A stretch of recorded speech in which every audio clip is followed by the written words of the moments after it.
Hi, I'm David Chapman, and I'm going to be talking to you about land use controls today. Thank you for joining me. And this is a particular subject that I'm passionate about because I spent 4 years of my life on a city council for a city in Oklahoma called Edmond, and I was the Ward 1 City Council. So I spent a lot of time in planning commission meetings and then a lot of time in city council meetings making decisions on land use. And so land use controls is something that's very important. It's very important in our history. So the first thing I want to do is just say a bit about the history of land use controls. In the early United States times, most of the land was owned by the government. And so we had to transition that land to individuals. That movement moved west, and it caused small towns to grow as we gave land, or we sold land, or we entrusted land to individuals.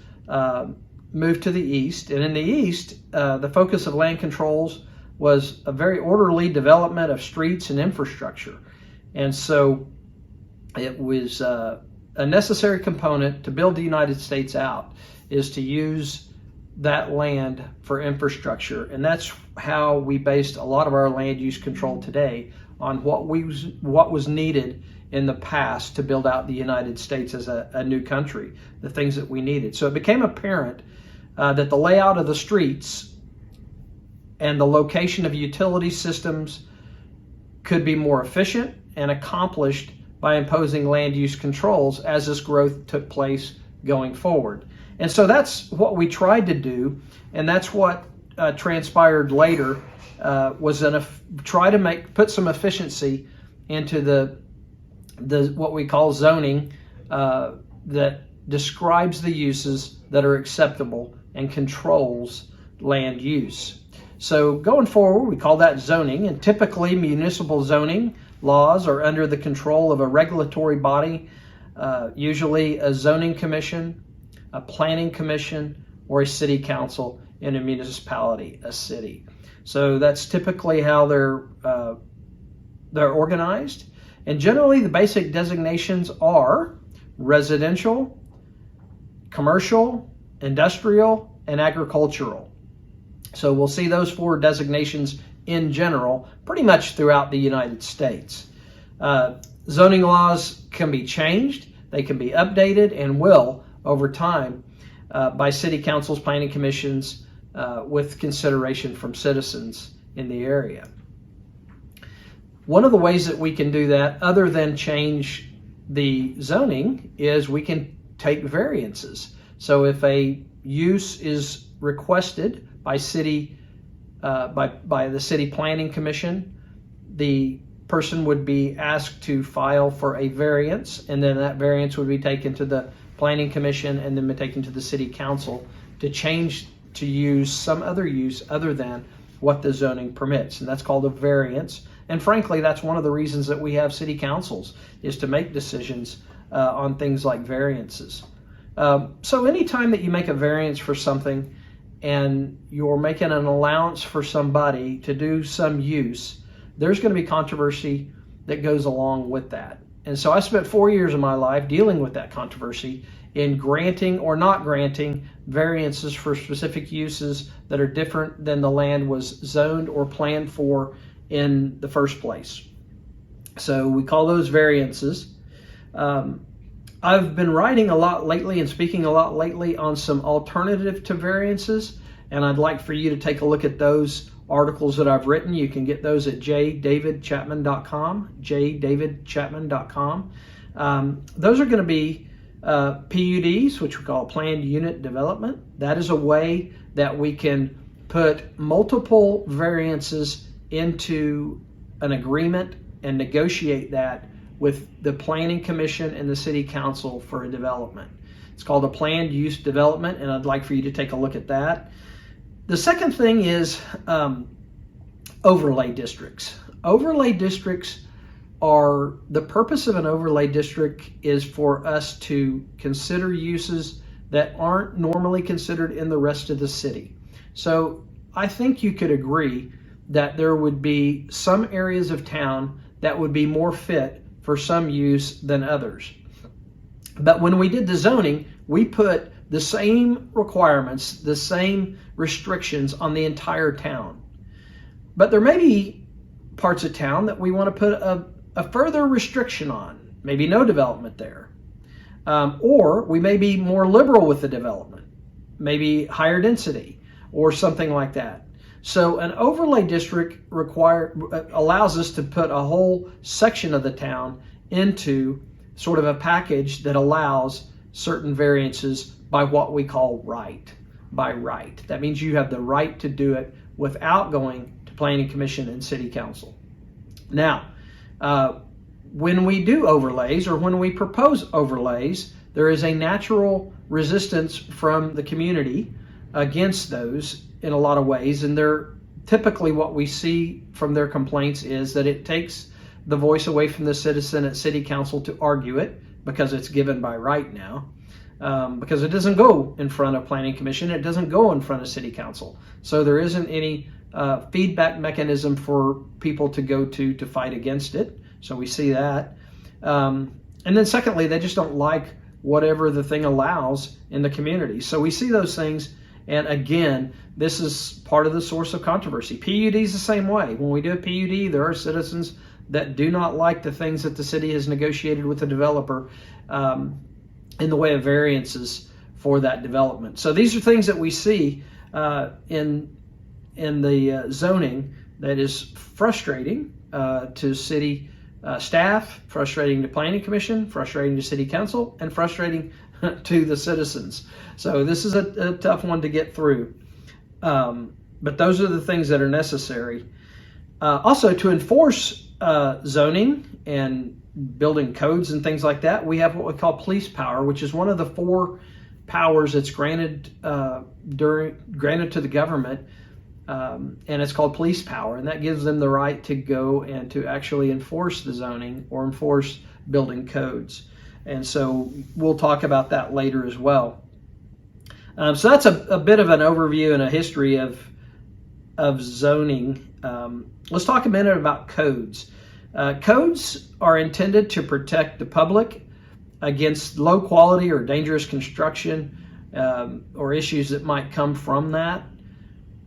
Provide a minimum standard for structural loads, balconies, buildings, ventilation, structural insulation, plumbing, electrical, fire protection, and those things. We call those building codes, and it's just an effort to protect the public for construction that's taking place in the city. They don't end construction when construction's complete either. We have going forward, we have codes that say that you must keep your yard at a certain level so that it's not a nuisance. We have parking codes that require a certain number of spots for businesses or lack of. We may even restrict parking in areas. So these methods of enforcement vary with the community, with the municipality, and so it's up to, in general, it's up to the municipality to figure out what it is they need as far as building codes to keep the public safe. Okay? So the next thing we're going to talk about are subdivision requirements. Subdivision requirements generally came about with the invention of the FHA. The Federal Home Loan Programs would require certain requirements in neighborhoods before they would loan on the homes. And so this is sort of where we saw this. And one of the big items was flood control. So flood control districts have been created and given authority to set up minimum requirements in land development so that they ensure that flooding won't take place, or if it does, that we understand the risk associated with hot rising waters in those areas. So the FHA and the VA set minimum standards for subdivisions. They have subdivision requirements for curbing, for sewer, storm sewer on the roads, for asphalt or concrete.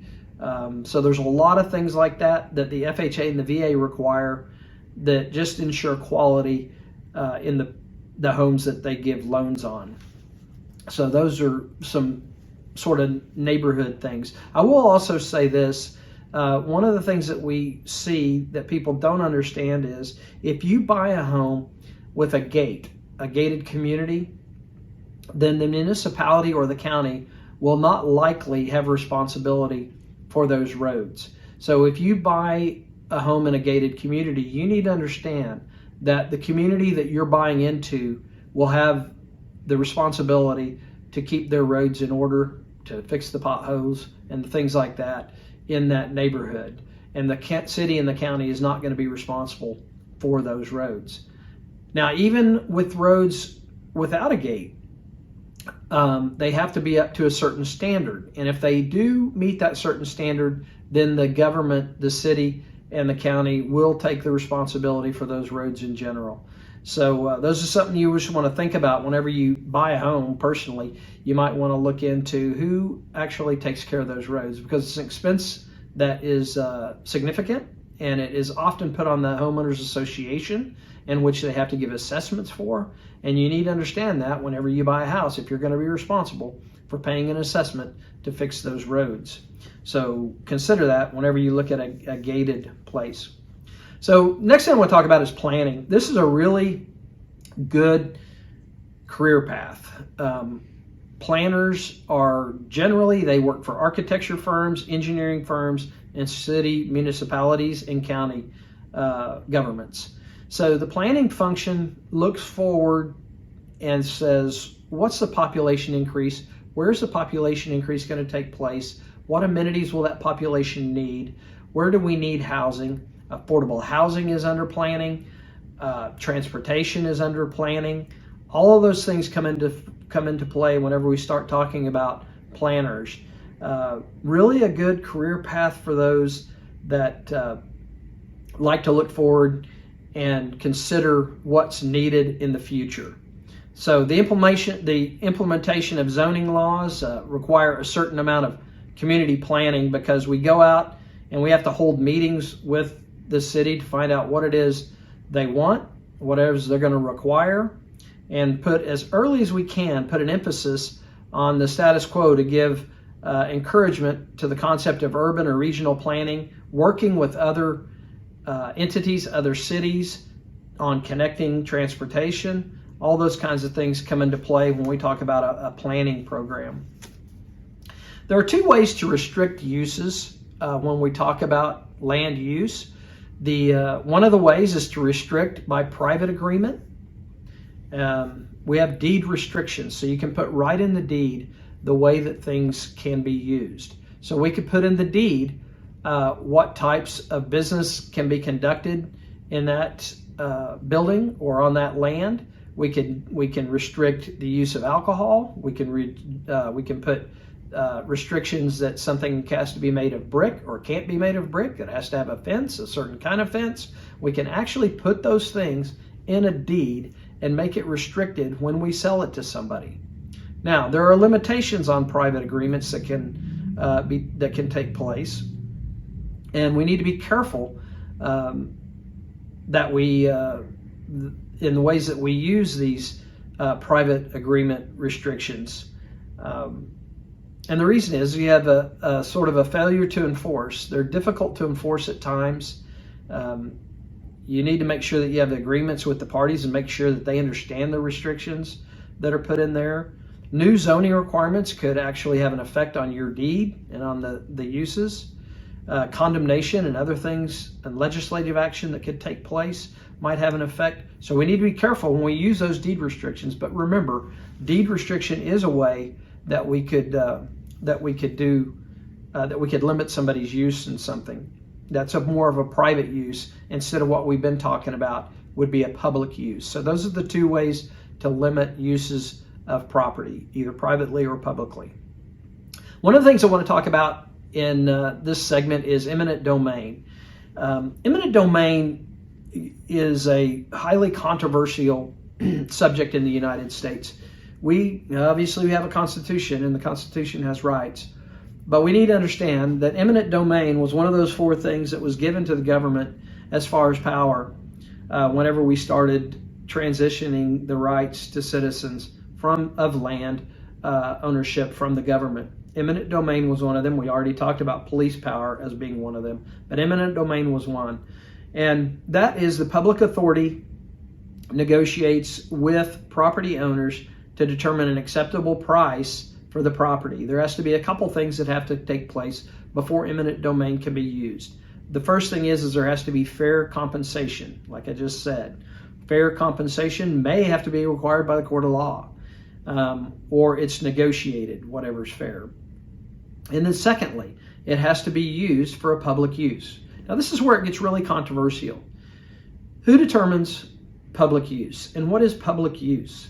Well, I think that it is, there's an argument, and that argument typically happens in court, to different things being public or not. Is it public for a government to take a piece of land by eminent domain and give it or sell it to a private company who will then hire local people who will then pay income tax and sales tax on the products that they build? That's where the controversy comes in. Some people would consider that a public use. A lot of people would consider that a private use and not capable of being purchased or taken by eminent domain. So two things have to happen. It has to be fair compensation. It has to be for public use. Again, both of those might be decided in court, and many times are decided in court. I've written about those as well, and you can see more about eminent domain at jdavidchapman.com. There is a famous Kello versus City of New London is probably the most famous case that we get case law from in eminent domain. There's this other idea of something called taking. In 1987, the United States Supreme Court ruled that land use officials can be held liable for damages if zoning regulations prevent landowners from using their property. The government preventing you from using your property is called taking. And this 1987 ruling by the Supreme Court is what we fall back on when we look at uses that the government restricts of private landowners. And so that's also something to consider, what is taking and what's allowed. And we have to go to court many times to determine what the government can prevent us from doing on our land. Other government influences that we talk about on land use are restrictions on sewer and water lines. We're doing a development at a lake in Oklahoma right now, and we are being forced to hook to a water line, to a public sewer line. So what they say is this. They say if you're going to hook to public water, which you have to, then you have to hook to public sewer. Well, this neighborhood, nothing's been built in a very long time in this neighborhood. There is sewer available, but it's 500 to 600 feet from the property. So we will have to run a 2-inch sewer line underground, 30, pretty deep underground, bore 2 roads to get to this main sewer to hook in. So that's going to cost $30,000 or $40,000 probably in the end. We'll have to have a pump to pump the effluent to the sewer line, and that's going to be expensive. It's $10,000–$12,000 for the pump. So it's an expensive proposition to do this, and we're the only one in that entire neighborhood that has had to do so. Again, we talked about this earlier. Changes that take place in regulation affect land ownership. It also affects land value. This land's not worth as much because of the efforts that we had to put in order to install this sewer line. But it is what it is. I mean, that is the restriction. That is in their rights to require us to do that. And frankly, being that close to the lake, it's probably a good idea that we don't use aerobic or some other kind of lateral lines to take care of that sewer. It's probably better that we go to the public line. And so it's not a choice anyway. We're going to have to do it. But in the end, we think that it's going to be an investment that's worth doing so we do it. So the same thing does the land that determines land use is there is that capability even there? If it's not there, what would we do? What would be the value of this land if there was no public sewer? What if there's no water? With water, you can generally use water wells if it's allowed. And then electricity and natural gas products. Are there electricity and natural gas to the property? You've got to have something to power the home or the business, and so you've got to have those things, and that will determine the land use. We're also seeing with the green sort of revolution that's taking place and global warming efforts and things like that that are affecting the land use and influencing land use and the way that we use land.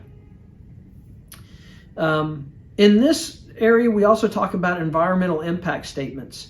National Environmental Policy Act of 1969 required the preparation of what we call an EIS, Environmental Impact Statement, for any major federal project that will affect the environment. So we got to do these environmental impact statements based on our research, and copies are commonly submitted to the school districts, the water department, the sewage control district, the flood control district, the highway department, and just things that might be able to restrict your use by the impact that you recognize in your statement.